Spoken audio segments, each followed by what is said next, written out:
Hey guys, നമ്മൾ ഇന്ന് പരിചയപ്പെടുന്ന ഒരു ഹിഡൻ സ്പോട്ടാണ്.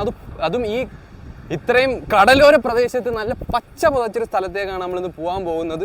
പക്ഷെ ഭയങ്കര വെയിലാണ് ഗൈസ്, കരിഞ്ഞുണങ്ങും ഞങ്ങൾ എന്തായാലും ഈ വെയിലത്ത്. എന്നാലും നമ്മൾ ആ സ്ഥലം കാണിച്ചു തന്നിരിക്കും. അപ്പോൾ അവിടെ കുറേ ആൾക്കാർ കുളിക്കുന്നതൊക്കെ കാണാം. അവർ കുളിക്കുമല്ലോ ഗൈസ്, ചൂണ്ടയിട്ട് മീനെ പിടിച്ചുകൊണ്ടിരിക്കുകയാണ്. അപ്പോൾ നമുക്ക് എന്തായാലും നമ്മുടെ സ്ഥലം അങ്ങോട്ടാണ് പോകേണ്ടത്. ഈ സ്ഥലം എന്ന് പറയുന്നത് ആൾക്കാർ ചൂണ്ടയിടുന്നതും മീൻ പിടിക്കുന്ന സ്ഥലമാണ്. നമുക്ക് എന്തായാലും അങ്ങോട്ട് പോവാം. കുറേ നടക്കാനുണ്ട്. അത്യാവശ്യം എന്ന് പറയാൻ ഏകദേശം ഒരു 500 മീറ്റർ നമുക്ക് ഇവിടെ നടക്കാനുണ്ട്. ഈ പള്ളിയാണ് ഇവിടുന്ന് കയറി വരുന്നതിൻ്റെ മെയിൻ ഹൈലൈറ്റ് സ്പോട്ട്. ഇവിടുന്ന് അകത്തോട്ട് കയറി വരുമ്പോഴാണ് ഈ വഴി തുടങ്ങുന്നത്. ഇവിടെ എല്ലാം മറ്റേ ഈ ബോട്ട് കയറ്റിയിട്ടുള്ള വണ്ടി ഓടിച്ചതിൻ്റെ പാട് കാണാം ഗൈസ്. നമുക്ക് ഈ വഴിയാണ് ഇങ്ങനെ നടന്ന് അങ്ങ് വരെ പോകേണ്ടത്. അവിടുന്ന് കുറേ ടൂറിസ്റ്റുകളൊക്കെ വരുന്നതാണ്. അവർ നോർത്ത് ഇന്ത്യൻസ് ആണെന്ന് തോന്നുന്നു അല്ലേ? നമുക്ക് നോക്കാം. നമുക്ക് എന്തായാലും നടക്കാം. നമ്മുടെ നമുക്ക് ചോദിച്ചു നോക്കാം, അവർ നോർത്ത് ഇന്ത്യൻസ് ആണോ അല്ലേന്ന് അറിയാം. ചിലവർക്ക് മലയാളം അറിയാം. ഹിന്ദി അറിയാം, നിനക്കറിയാം? തോടാ ഹിന്ദി മാലൂം പഠിക്കണ്ടേ? അത് മാത്രം അറിയാം. അച്ഛ കുച്ചി നെയ് ഗൈസ്, പരന്ത് പറന്നു. വെയില് നല്ല വെയിലുണ്ടെങ്കിലും ചൂടത്ര ഫീൽ ചെയ്യുന്നില്ല.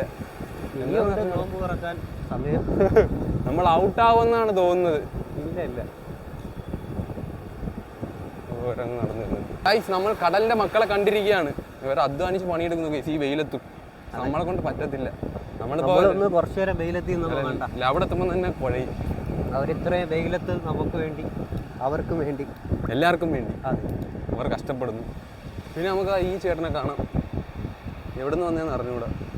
ചോദിച്ചു നോക്കിയാലോ എവിടെ നിന്ന് വന്നതെന്ന്? ചോദിക്കണോ? ഒരു പാക്കേജ് കൊടുത്താലോ? പാക്കേജ് അവിടെ പാക്കേജ് ഇടയ്ക്ക് ബിസിനസ് അല്ല, നടക്കത്തില്ല.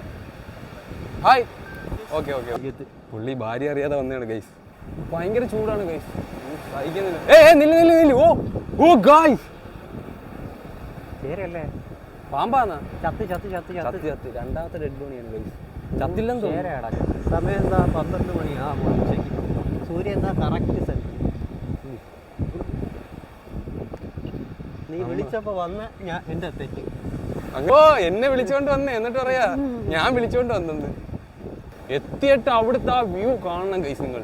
ഇത് ബ്ലാക്ക് ബീച്ച് ആണോ? ബ്ലാക്ക് കുറച്ച് പച്ചയുള്ള സ്ഥലം കയറി തുടങ്ങി ഗൈസ്. പച്ചപ്പെട്ടി ഈ സ്ഥലമാണ് ഞാൻ പറഞ്ഞത്. പക്ഷെ ഇവിടെ അല്ല, കുറച്ചുകൂടെ അങ്ങോട്ട് പോകണം. ആ ചേരയുടെ തള്ള അങ്ങനെ അവിടെ കാണുമോ? ചുമ്മാ പറഞ്ഞ പച്ചപ്പ് ഭയങ്കര സുഖം അല്ലേ? നല്ല രസമുണ്ടല്ലേ ആ ഒരു സുഖം. ആ വെയിലത്ത് നടന്നിട്ട് ആ ഒരു ഇങ്ങനെ നിൽക്കുമ്പോൾ തണലിലോട്ട് കയറിയപ്പോഴത്തേക്കും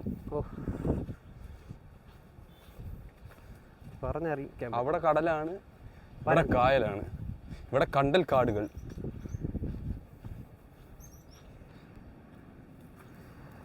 കൂടാരങ്ങളൊക്കെ സ്ഥലങ്ങളാണ് ഗൈസ് ഇവിടെ. നമ്മൾ ഏകദേശം എത്താറായിരിക്കുകയാണ്. അപ്പൊ എത്തിയില്ല. ഇത് അവിടെയാ നമ്മൾ പറഞ്ഞ സ്ഥലം. ഏകദേശം എത്തിക്കൊണ്ടിരിക്കുകയാണ് ഗൈസ്. എത്ര വെയിലായാലും ചൂടായാലും നമ്മൾ അവിടെ എത്തിയിരിക്കും. അങ്ങനെ ഫൈനലി നമ്മൾ ആ പച്ച പിടിച്ച സ്ഥലത്ത് എത്തിയിരിക്കുകയാണ്. ഇതാണ് നമ്മൾ പറഞ്ഞ സ്ഥലം. ഇവിടെ ഇത്രയും പച്ചപ്പിൽ അവിടെ വെള്ളം, ആ വെള്ളത്തിൻ്റെ സൈഡിൽ ഈ പച്ചയിന് കീറി കിടക്കുന്ന ആ ഒരു ഫീല് നമുക്ക് അവിടെ ഇരുന്ന്. ഞാൻ വരുന്നില്ല, ഞാൻ ഇവിടെ ഇരിക്കുക.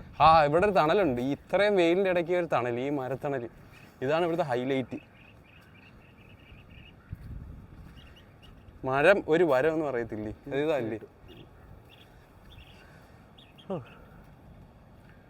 ഇവിടെ ഇങ്ങനെ ഈ മരത്തിൻ്റെ തണലിൽ ഇരിക്കുമ്പോഴാണ് നമ്മൾ മരത്തിൻ്റെ ആ ഒരു വില മനസ്സിലാക്കുന്നത്.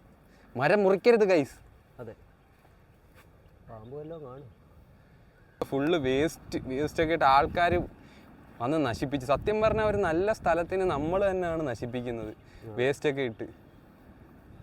ഇത്രയും നല്ല സ്ഥലം സത്യം പറഞ്ഞാൽ ഈ വൃത്തിയാക്കി കൊണ്ടു നടക്കുക എന്ന് പറയുന്നതാണ് അതിൻ്റെ ഏറ്റവും വലിയ കാര്യം. നമ്മളെ തലമുറ നമുക്കിത് തന്നു, അതേപോലെ അടുത്ത തലമുറയ്ക്ക് നമ്മൾ കൊടുക്കണം. ഇത് നമ്മൾ സത്യം പറഞ്ഞു കഴിഞ്ഞാൽ ഇവിടെ ഞാൻ മുമ്പ് വന്നപ്പോൾ ഇത്രയും വേസ്റ്റ് ഒന്നും ഇല്ലായിരുന്നു. ഇവിടെ ഇപ്പോൾ ഫുള്ള് വേസ്റ്റൊക്കെ ഇട്ട് ഫുള്ള് നശിപ്പിച്ച്. ഇതാണ് അപ്പം നമ്മൾ പറഞ്ഞ സ്പോട്ട്. ഇവിടെ നമുക്ക് ഈ വെള്ളം എന്ന് പറയുന്നത് നമ്മളെ തെളിഞ്ഞ വെള്ളമാണ്. കണ്ടോ, റിഫ്ലക്ഷൻ അടിക്കുന്നുണ്ടോ ഗൈസ്? ക്യാമറ വെള്ളത്തിലോട്ട് പോട്ടെ. ഗായ്സ് നമ്മൾ എത്രയും വെയിലുള്ളപ്പോൾ നമുക്ക് ഈ തണലത്തിരുന്ന് ഈ ഒരു തണലിൽ ഇരിക്കാൻ പറ്റുന്നത്, ആ തണൽ അടിച്ചിങ്ങനെ ഇരിക്കാൻ പറ്റുന്ന അടിപൊളിയാണ് ഗായ്സ്. അങ്ങനെ നമ്മൾ പച്ചപ്പ് നിറഞ്ഞ സ്ഥലമൊക്കെ കണ്ടു, അടിപൊളിയായിരുന്നു. അങ്ങനെ നമ്മൾ ആ സ്ഥലത്ത് നിന്ന് ഇനി നേരെ തിരിച്ച് വീട്ടിലേക്ക് പോവാണ്. അപ്പോൾ അടുത്തൊരു വീഡിയോ ആയിട്ട് വരുമ്പോഴേക്കും ഗുഡ് ബൈ ഗായ്സ്.